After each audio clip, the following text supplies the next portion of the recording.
একটা আবহাওয়া দেখো।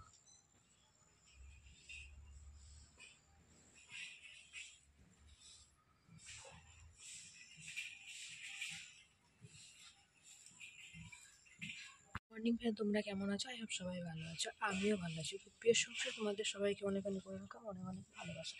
আর একটা নতুন ব্লগে তোমাদের সবাইকে ওয়েলকাম। তাজা আবহাওয়াটা দেখো, দাঁড়াও দেখাচ্ছি।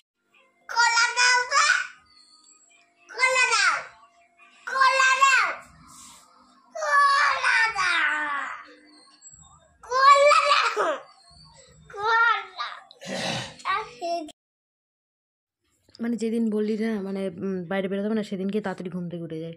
আজ 7 তাড়াতাড়ি ঘুম থেকে উঠে পড়েছে। তো ঘুম থেকে উঠেই বায়না হচ্ছে, শুনতেই পেলে যে কলা খাবে কলা খাবে। আর এই দেখো জামা কাপড় একদম পরতে চায় না, জ্যাকেট টুপি মোজা একদম পরতে চাইছে না, বায়না করছে। তো কত রকম ভুলিয়ে ভালিয়ে ওকে পড়াতে হচ্ছে। আর এদিকে মানে এত ঠান্ডা পড়েছে, আবহাওয়া এত মানে কুয়াশায় পুরো অন্ধকার হয়ে আছে। বেলা যে 8:30 9টা বেজে গেল মনেই হচ্ছে না। দিয়ে তারপরে আমি আবার বিছানাগুলো তুলে নিচ্ছি।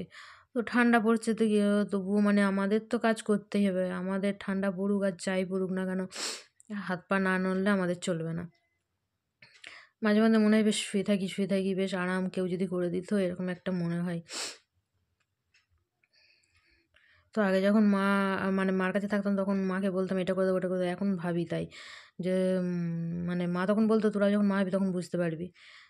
যে তাড়াতাড়ি বড় হয়ে গেলাম, এত যখন মা তাড়াতাড়ি হবি তোরাও বুঝতে দায়িত্ববোধ নিয়ে পারবি। নিলাম, তো এখন বুঝতেই সত্যি তাই পারলাম না ভাবি যে আমরা মানে কত বড় জীবন হয়ে কত গেছি, এখন তাড়াতাড়ি কত কিছু বয়ে যায়। দায়িত্ব নিয়ে নিয়েছি। আর এদিকে আগের ওকেও জামা সময়গুলো কাপড় যদি পরিয়ে দিয়ে ধরে আর পেতাম বিছানাটা তাহলে তুলছি। খুবই ভালো হতো। স্কুল লাইফ, কলেজ লাইফ, মানে তার অনুভূতিটাই আলাদা। হয়তো মানে আর কোনোদিন হাত পা কামড়েও এই লাইফে আমরা খুঁজে পাবো না। খুব কষ্ট হয় মানে মাঝে মাঝে ভাবলে। তখনই ভালো ছিল, মানে কোনো টেনশন ছিল না, কোনো চাপ ছিল না। মানে পড়তে যাব, এই করব তাই করব, এইসবই ছিল। কিন্তু তখন আমি ভাবতাম বিয়ে হয়ে যায় ভালো, ছাতা পড়ার ঝামেলা তো থাকতো না। কিন্তু এখন ভাবি যে পড়াশোনার লাইফটাই কত ভালো লাইফ। তো চলো আর কি করা যাবে, এখন আমাদের যেটা রুটিন সেটাই করতে হবে, সংসার লাইফই আমাদের চালাতে হবে।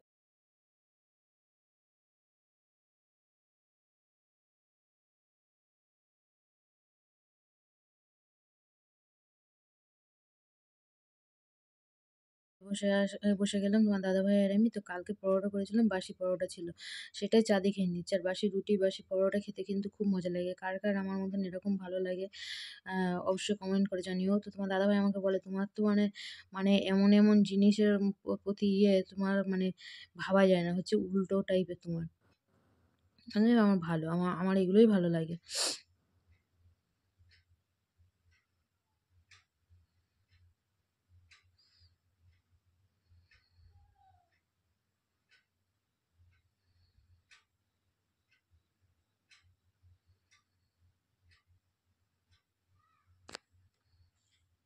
তুলতে তুলতে আবার চলে এসেছিলাম। তো চাটা খেয়ে নিয়ে আবার গেলাম বিছানা তুলতে। আর সোনাইকে ব্রাশও করিয়ে দিলাম, তো করে নিচ্ছি। আর এই যে একই রুটিন আর ভালো লাগে না। প্রত্যেক দিন এই ছাতা কাঁথা মানে কম্বল এইসব গোছানো আমার ভালো লাগে না। আর এই কম্বল মানে গায়ে দেওয়ার সময় এমনভাবে টেনে টেনে করে দেবে, দিয়ে গুটিয়ে দেবে একদিকে, যে তখন যদি আমি মানে গুছাতে চাই আর গুছানো যায় না, তখন একদিকে দলা হয়ে যায়। আর বেডশিটটা চেঞ্জ করতে পারছি না, জানোই সবই। যে আবার ইয়ে করলে পারে, আবার সব কিছু ছোঁয়া হলে পারে আবার সব কাচাকুচি করতে হবে। তো এর জন্য আর মানে নতুন করে পাচ্ছি না, এই পুরোনোটা দিয়েই কদিন চালিয়ে নেবো। উল্টে পাল্টে মানে পাল্টে নেবো, একবার উল্টে নিতে হবে, উল্টো করে নিয়ে পাততে হবে। কী করবো, কিছু করার নেই। তো যতই এগুলো ছোবো ততই কাচতে হবে। আর যা ওয়েদার দেখতেই পাচ্ছ, কী কষ্টকর ওয়েদার। আর সোনাইকে এত ঠান্ডার মধ্যে স্কুলও দিয়ে পাঠাতে পারছি না।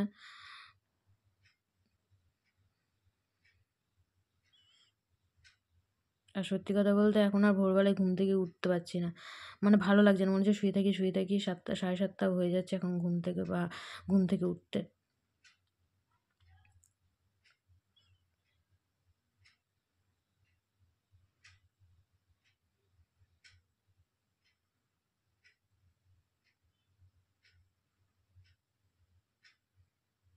আর কতক্ষণ এরকম গুছানো থাকবে? এক্ষুনি দেখবা এই মানে নিচে বসে আছে, এক্ষুনি মানে উঠে সঙ্গে, সঙ্গে আবার শুরু হয়ে যাবে।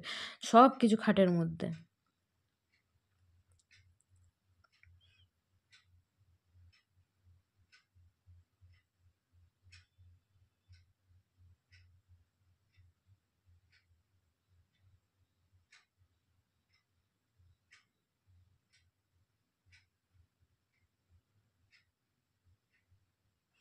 তো কমপ্লিট হয়ে গেলে রান্নাটাও এদিকে হয়ে এসেছে। দিয়ে সোনাইকে খাইয়ে দেবো। আর আগে আমি চান করে নেবো, তারপরে সোনাইকে খাওয়াবো। তো সকালে একবার ভাত করেছিলাম, আবার দুপুরে একবার করলাম। আর উনুনটা নিকিয়ে রাখতে হয়, বাসি উনুন এরমভাবে রাখতে নেই, এটা উনুন রাখতে নেই। তো গোবর আর মাটি দিয়ে উনুনটা নিকিয়ে রেখে দিলাম। মানে এভাবে রাখতে না, সকালবেলায় আবার বাসি ছাই তুলে নিতে হয়। এগুলো তো জানোই নিশ্চয়ই, যাদের যাদের উনুনে যারা ইয়ে করো।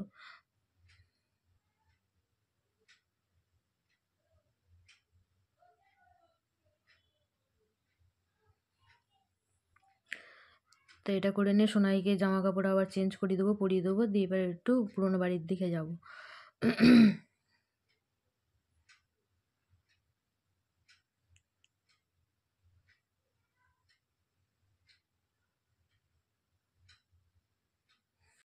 তো সন্ধে তো দিতে নেই, মানে ধূপ ধরিয়ে দিলাম। আর তারপরে চা আর ওটসটা করে নিয়ে চলে এসেছি, চা খেলাম। আমি মানে এমনি রুটি খেতে পারি না, এর জন্য চা দিয়ে খেয়ে নিয়েছি। পরোটা করেছিলাম, সেটাই খেয়ে নিয়েছি, আর খাবো না রাতে কিছু। আর সোনাইকে এবার পড়তে বসাবো। তো ব্লগটা কন্টিনিউ দেখতে থাকো, লাইক কমেন্ট শেয়ার অবশ্যই করো আমার সাথে থেকে, আর আমার স্বপ্ন পূরণের সাথী হও। আর নতুন কোনো সদস্য হতে চাইলে আমার ফ্যামিলির অবশ্যই সাবস্ক্রাইব করে দিও। আর ভুল বলে থাকলে, ভুল কিছু করে থাকলে অবশ্যই নিজের মনে করে, নিজের ফ্যামিলির একজন মনে করে আমাকে ক্ষমা করে দিও। আর রিলস একদম করতে পারছি না, বুঝতেই পারছো এই অবস্থায় আমি কী করে রিলস করি, করাটা উচিতও না।